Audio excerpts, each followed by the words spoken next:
Hi, this is Highbridge Motorhomes Devon Branch, and on this absolutely baking late June 2023 day, we're doing a quick video on this absolutely red hot and rather splendid 2019 Benimar Mileo 286. So Benimar, they're a Spanish manufacturer of innovative modern motorhomes, sold exclusively by Marquis these days, who are also owned by Trigano, like Benimar are, and they're really popular.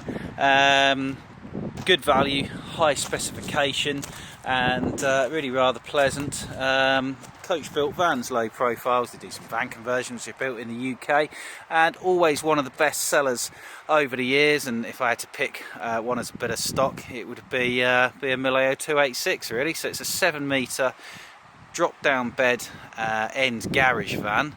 4 berth, 4 seat belts, but ideal for 2 and occasional guests. This particular example is a really good one. So it's a late 2019, could be early 2020. I've not checked the date of registration. It's only done 7 and a bit thousand miles.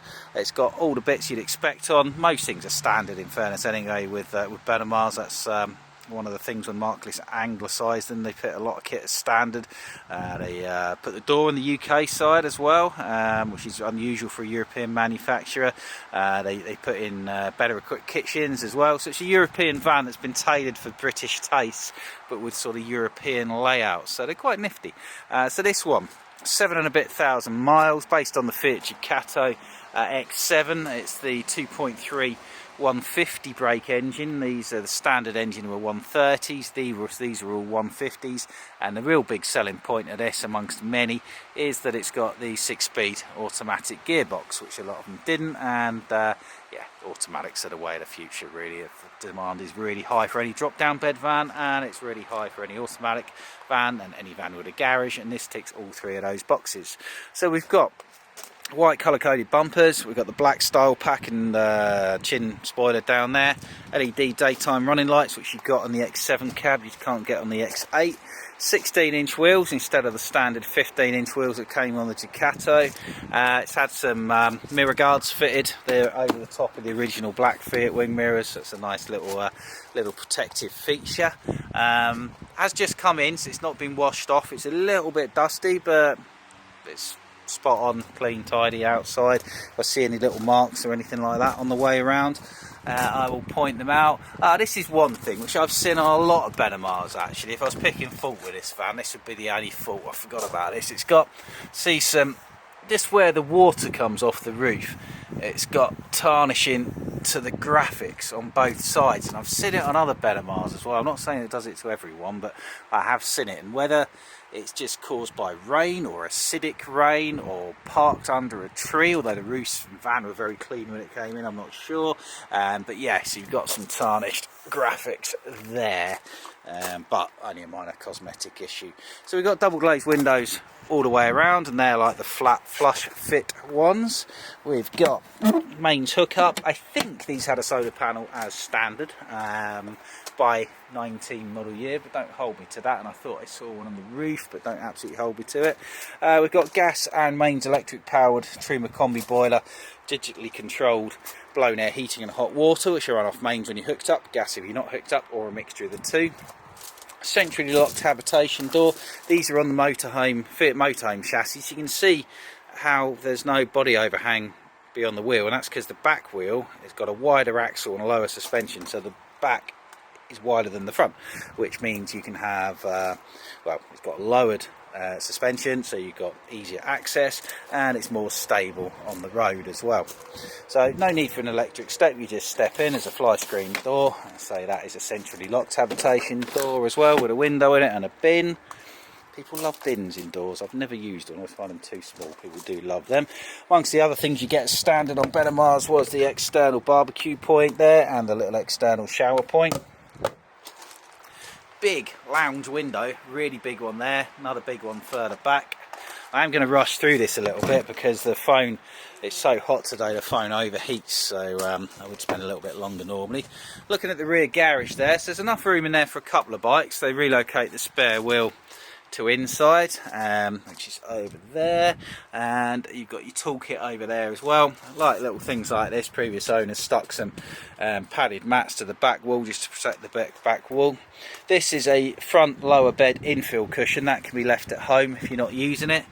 There's some boards up here. They are front bed infill boards, which again you can leave at home if you're not using your lower bed, because you've got a drop down bed above that comes all the way down, or you can stop it halfway, make a bed underneath, and that's where all this comes in.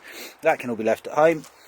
Carpets, still got plastic down on the carpets, which is great. So previous owners made some ones just to put in and use rather than use the factory carpets.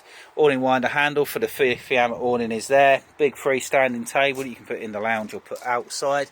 And so it's had a Fiamma awning fitted there, which I don't think was standard. And an expensive thing which wasn't standard is it's got a tow bar on the back. That wouldn't have been cheap on a coach built. Pre-fitted for a bike rack at the back there, so you can put a 2, 3 or 4 bike rack on. Got a high level reversing camera that was standard and factory fitted upon them.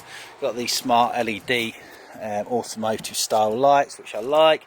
With being picky, some of this white sealant, non-setting sealant, just does suck up the pollutants from the air. You'll see that on new vans, in fairness to them. Second full-size garage door, which is good. So just so you can get to your bit of storage from the other side as well. Depth cassette toilet, bathroom window, digital TV aerial on the roof, omnidirectional, they're standard, they're alright, not perfect but they're okay. Big fridge, massive fridge freezer with your fridge vents there, 3-way, so it runs off gas if you're not hooked up, mains electric when you are hooked up, or off the engine alternator while you're driving. There's a gas locker for 2 6kg or 7kg Calagas bottles, or you can fit refillables if you want. Another big lounge window with some, say, degradation of the graphics there.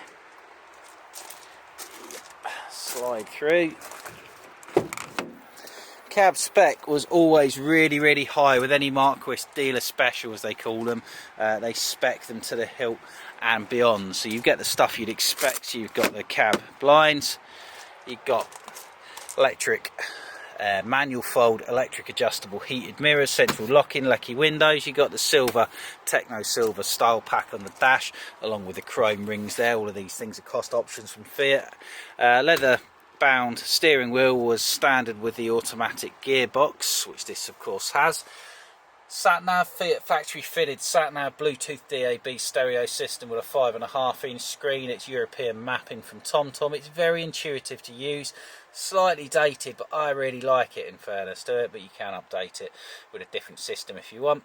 We've got traction plus traction control, hill descent control, heated mirrors, central locking, air conditioning, cruise control, steering wheel controls for your stereo system, and a speed limiter and a USB input, and your central bottle holder, along with a passenger airbag and auto lights as well. Yeah, auto headlights, that's the big sensor up there, along with a nice panoramic roof light and twin swivel cab seats. And the upholstery is in this more modern sort of grey rather than brown colour, which is very on trend.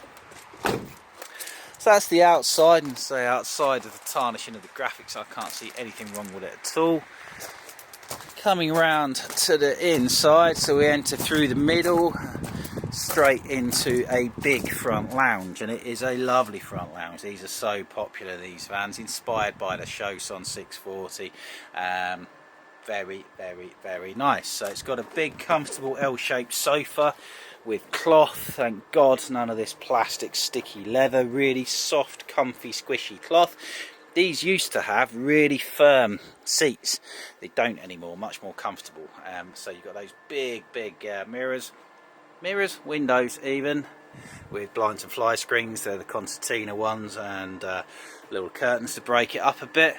Up above here you've got an electric bed, which I can't drop down because I didn't bring the keys out with me, but you just press a button and it will come down to here. It's got a ladder to get into it, and you can make up a bed underneath, or keep the button pressed, take your backrest off, drop your drop down bed all the way down to here and just step into it, which is fantastic. So ideal for 2 and occasional guests, but will take 4. And you've got 2 factory fitted seat belts behind there. They're just tucked away at the minute because they've probably never been used. Plug sockets are really good, so we've got a mains and a 12-volt socket there. Nice little spotlights, bits of storage above the cab. all in super duper condition. I'm guessing behind there is a manual override for the bed in case it all goes wrong, so you can wind it up manually. Height adjustable TV bracket, love that idea, so you can raise it up and down depending on the height of the bed. Super duper idea that. And then probably one of the best kitchens of any motorhome out there. So we've got a proper oven, combi oven and grill, 2 gas burners, 1 mains electric with a hob extractor. That lovely picture window, so if you're cooking you can just look out at the view. Really good workspace. Microwave underneath. Nice round sink with a clip-on draining board. Never get these back in again. Why did I do that? There. That's not quite right, but we'll leave it at that. Big cupboard storage space up above with these curved cabinet works in the sort of slightly off-white high gloss finish, which contrasts really well with the brown wood. It isn't quite dark brown wood, it looks good. Along with the white fridge front, so a very big fridge freezer from Thetford, so that's a massive thing. So you've got a good sized freezer compartment at the top, big fridge, and then what I would call a drinks fridge. It's just more fridge really. So these carpets have been made by the previous owner and put down, but he's done a very good job of them. I don't know if that's original carpet, is it? I'm not sure, but the rest of it certainly isn't. Thin, tall cupboards here for your bottles and your cans and things. And then above the garage, so the garage is down there, you've got to pull out, very clever little pull out step there, which gets you into your huge wardrobe. Look at the size of that, it's massive, so put whatever you like in there, clothes and any other kit and equipment that you want to, and the steps are getting into it, very clever. Or you can open this whole door and access the garage, so your doggles can have a sleep, or you can lock people in there, or do whatever you wish. So big storage cupboard there. Into the bathroom. Bathroom's mint. Wooden duckboard in the shower tray. Good size, really good size separate shower with a hanging rail on it. Do excuse the whirring noise, that's coming from the fan because I'm trying to keep the phone cool to stop it switching off. So that's a two-way fan. Will draw in a nice breeze or suck out air. Big mirrored storage there. Another storage cupboard there. And yet more massive internal storage. Such a good thing for a 7 metre 3.5 tonne van. These are really good, I think. Anyway, anything like this, very good news, very little compromise. It's in super condition. Yeah, couldn't find a fault with it apart from the tarnished graphics on the outside. So if you're interested, it's a Benimar Mileo 286. It's late 2019. It might even be early 2020. We'd have to check the date of registration, but it'll be from September 19 to February 2020. Only done 7,000 miles. This is us. So 01626832792. Hit the option for motorhome sales. But if we're out here busy videoing, either leave us a message or call you back, or call direct on the mobile number 07432 662 558. Check us out at the highbridgecaravans.co.uk website, or come and see us at Highbridge Caravans Devon Branch, Newton Abbot. We're just off the South Devon Expressway, which is over there, as you can just see the cars coming past, and that's the busiest road in South Devon between Exeter and Plymouth, and not far off the end of the M5, gone into the city railway station, and we're dead easy to get to. So Benimar Mileo 286 2019 at 61995. Thank you very much. Goodbye.